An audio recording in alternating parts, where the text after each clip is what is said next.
सदी की इस संचार क्रांति ने आज युवाओं से सीधे तौर पे जुड़ने का एक माध्यम बना दिया है। और जब आप अपनी बात तर्कों के साथ कहते हैं तो उनकी समझ में आती है और वो उठ के खड़े हो जाते हैं। इसलिए भारत के पहले शिक्षा मंत्री का नाम अगर पूछो तो लोग कहते हैं मौलाना अबुल कलाम आजाद। लेकिन मैं कहता हूं कि मौलाना अबुल कलाम आजाद का नाम अगर आप जानना चाहते हैं तो भाई ये तो पता करो कि मौलाना आजाद का असली नाम क्या था और मौलाना आजाद कहां पैदा हुए थे, कहां से आए थे, उनके बचपन में नाम क्या था, जवानी में नाम क्या था। यह मौलाना अबुल कलाम आजाद की लिखी हुई किताब है। यह किताब कब मिलेगी क्योंकि यह बड़ी मुश्किल से छपी थी और यह भारत के पहले शिक्षा मंत्री थे 1947 से लेकर के 1958 तक। हम आज कोई शिक्षा मंत्री बन जाए तो हम बड़ी खामियां निकालते हैं कि पता नहीं कहां से पढ़ के आई हैं, इन्हें कुछ पता भी नहीं है, ये नहीं है, कोई डिग्री मांगता है, कुछ मांगता है। लेकिन देश के पहले शिक्षा मंत्री जिनका पूरा नाम था सैयद गुलाम मुइनुद्दीन अहमद बिन खैरुद्दीन अल हुसैनी, ये भारत में पैदा नहीं हुए थे, ना भारत में इनका कोई रिश्तेदार था, ना इनके माता पिता भारत के थे। इनके पिता मक्का के में रहने वाले थे, इनकी मां मदीने की रहने वाली थी और इन साहब का जन्म मक्का में हुआ था 1888 में। ये भारत आ गए 1902 में। पूरी दुनिया की सारी किताबें खंगाल दी, मुझे यह पता नहीं चला आज तक कि ये भारत के पहले शिक्षा मंत्री ऐसा होना चाहिए, कम से कम पढ़ा लिखा हो, कुछ ज्ञान हो। आज तो हम छोटी छोटी बातों पे लोगों से पूछते हैं, लेकिन उस वक्त तो बड़े बड़े ज्ञानी मौजूद थे। लेकिन ये शिक्षा मंत्री न कभी स्कूल गया,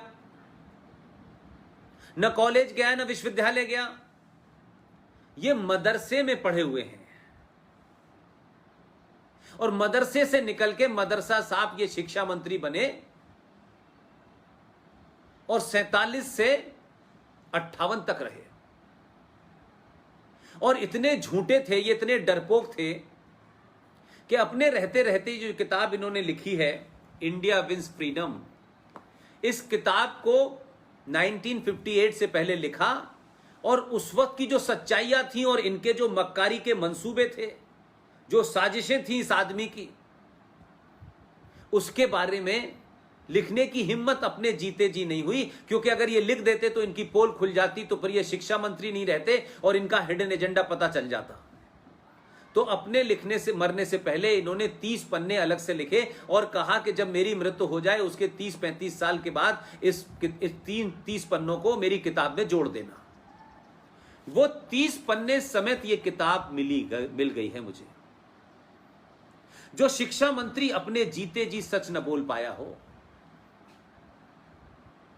जिसका भारत की संस्कृति से कोई लेना देना ना हो, भारत के फ्रीडम मूवमेंट से उसका कोई मतलब ही ना हो, उसके बाप का दादा का, वो यहां आए शामिल हो गए।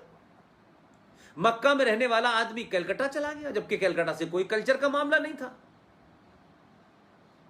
और किसी ने पूछा, और ये उस दौर में शिक्षा मंत्री बने जब हमारे देश में उस वक्त, आज 1 तारीख है,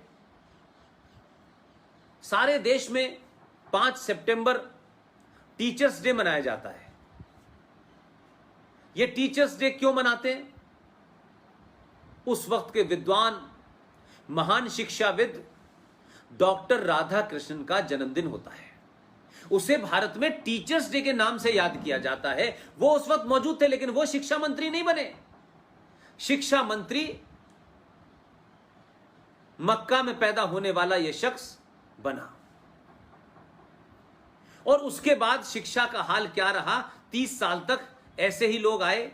हुमायूं कबीर आए, एनसी छागला आए, फखरुद्दीन अली अहमद आए,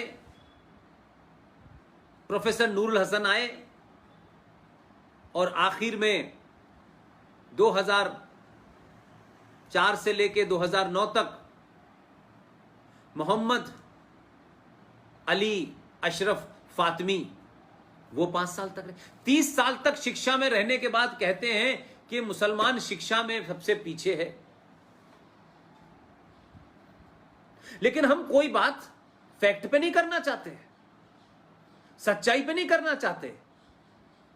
इसलिए आपने इतिहास में जो झूठ बोले जा रहे हैं, जो बताए जा रहे हैं, चाहे वो इरफान हबीब हो या चाहे उनकी एक बड़ी घनिष्ठ मित्र हैं जो हिस्ट्री डिपार्टमेंट में कभी क्लर्क हुआ करती थी, फिर उनकी नजदीकियों के कारण वो बहुत बड़ी प्रोफेसर हो गई और बंगाल में 6ठी क्लास की एक किताब उन्होंने लिखी है।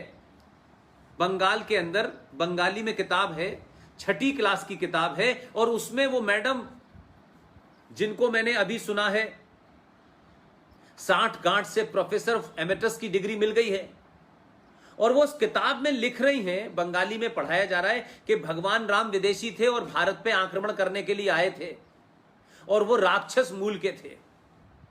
ये बच्चों को 6ठी क्लास की किताब में बंगाल में पढ़ाया जा रहा है।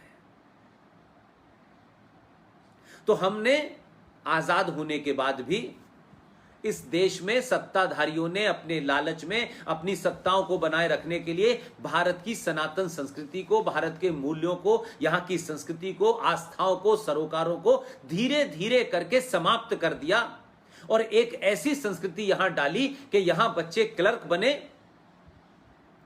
यहां सिर्फ मालिक की जू हजूरी करें, उनमें ज्ञान नाम की कोई चीज ना हो, वो सिर्फ मार्कशीट के मोहताज बन के रह जाएं। अपने देश के बारे में, अपनी संस्कृति के बारे में, अपनी मिट्टी के बारे में, अपने इतिहास के बारे में, जो गौरवशाली इतिहास है उसको वो जान न पाएं। इसलिए अकबर दी में ग्रेट को पढ़ते रहें, इसलिए औरंगजेब का रोड का नाम रख दिया जाए, इसलिए भारत के अंदर किंग एम्परर जॉर्ज 5th जो 5वां राजा था, इंग्लैंड से आया था, आज भी दिल्ली के अंदर कोरोनेशन पार्क है, सबसे बड़ा है और सबसे बड़ी उसकी जॉर्ज पंचम की मूर्ति लगी हुई है, आज भी लगी हुई है। आज भी अंग्रेजों के नाम से बहुत सड़कें हैं, आज भी मुगलों के नाम से बहुत सारी सड़कें हैं। इसलिए आपको बताया जाता है कि वो आक्रांत थे, ये किया, उन्होंने किस तरीके से भगवान राम का मंदिर तोड़ करके बाबरी मस्जिद बनाई, उन्होंने कैसे मथुरा के अंदर मंदिर तोड़ के मस्जिद बनाई, उन्होंने कैसे काशी में बाबा विश्वनाथ, ये सब हमें पता है और दिखाई दे रहा है, लेकिन ये पढ़ाया नहीं जाता, ये बताया नहीं जाता। क्यों? इसीलिए भारत के अंदर भारतीय पैदा नहीं हो रहे हैं, भारत के अंदर अंग्रेजी शिक्षा लेकर के आईएएस और पीसीएस, जिसे व्हाइट कॉलर क्लर्क कहते हैं, वो पैदा हो रहे हैं। न उनका भारत की संस्कृति से कोई इंटरेस्ट है, न सरोकारों से कोई इंटरेस्ट है, उनको सत्ता की जी हजूरी करनी है। इसलिए जब सत्ताएं बदलती हैं तो फर्क कैसे पड़ता है। मैंने बंगाल की आपको उदाहरण दिया, मैं आपको एक महाराष्ट्र का उदाहरण देना चाहता हूं। महाराष्ट्र में 8वीं क्लास की किताब में, क्योंकि वहां सरकार एक अल्ट्रा सेकुलर आ गई है और सरकारों के मजबूरियां देखिए कि कैसे उसमें जिहादी और अंडरवर्ल्ड दाऊद माफिया, हाजी मस्तान, करीम लाला, ये तमाम जो लेगेसी मुंबई में चल रही थी, उन लोगों के लोग सत्ता में बैठ गए हैं, मंत्री बन गए हैं। उन्होंने मराठी में किताब आई है जनरल नॉलेज की, जो बच्चों को 8वीं क्लास में पढ़ाई जा रही है। उसमें लिखा हुआ है सरदार भगत सिंह, सुखदेव और राजगुरु, ये 3 नाम हम पिछले 40-50 साल से रोज गिन रहे हैं। युवा थे, 24-24, 23-23 साल की इनकी उम्रें थी और ये तीनों को एक साथ फांसी पे चढ़ा दिया गया। लेकिन सत्ता में कितने जहरीले, कितने खतरनाक लोग अलग अलग जगह बैठे हुए हैं कि उन्होंने बिना चुपचाप से बताए 8वीं क्लास की किताब में लिखा है सरदार शहीद भगत सिंह, राजगुरु और सुखदेव का नाम हटा करके वहां कुर्बान हुसैन का नाम आ गया है। यह हमारे सामने हुआ है, कोई 50 साल पुरानी घटना नहीं है, मैकाले ने नहीं किया।